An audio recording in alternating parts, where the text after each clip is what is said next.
Art says the argument is the Amish want to stay Amish because that's all they've ever known.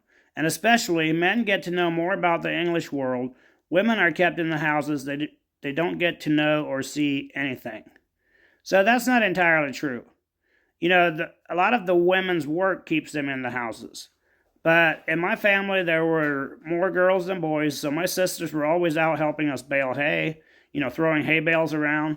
They were out milking cows, helping do the chores, planting garden, pulling weeds, mowing grass. Like that, most of the stuff that I did, my sisters would do as well. Because except for one of the things that they hardly ever did was clean out the stalls and like haul manure and stuff like that, which I thought they were lucky. Another thing, we had a store, a Benton Dent grocery store, and my sisters and my mom ran that store. It was not a job for us boys and my dad. My sisters and mom always were out there interacting with the English customers and Amish customers, but they were the ones out there doing all that socializing and all that stuff, while us boys and my dad ran the farm. And as my sisters got older, they would get jobs cleaning houses for English people, English neighbors, people that we trusted. They'd go in there and use their vacuum cleaners and all this stuff to, hot running water. They'd use all that stuff to help clean the English houses because there is no good Amish way to clean, like, say, a rug or a carpet or something like that. So they had to use vacuum cleaners. But it was okay as long as they were, doing it for work.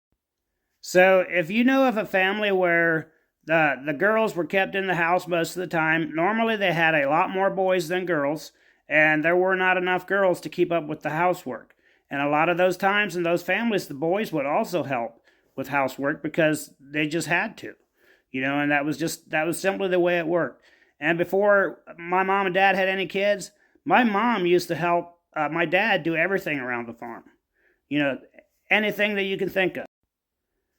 So most of the time, it's because of necessity, because there are not enough girls to keep up with the housework. So they're just busy all the time. It's not that like they're forced to stay in the house. They're just busy with their chores, just like us boys were busy out in the barn doing chores and plowing and planting and making hay and all that good stuff. And I've had a lot of people imply that the Amish do not respect their women. That is simply not true. My dad had the utmost respect for my mother and for all women, for all of nature as far as that goes, and he taught me that same respect as well. What you will find sometimes are simply people who do not respect women that happen to be Amish. It's not because they're Amish, but in spite of the fact that they're Amish. So yes, while it does happen, it's not because they're Amish, because it also happens in the English world.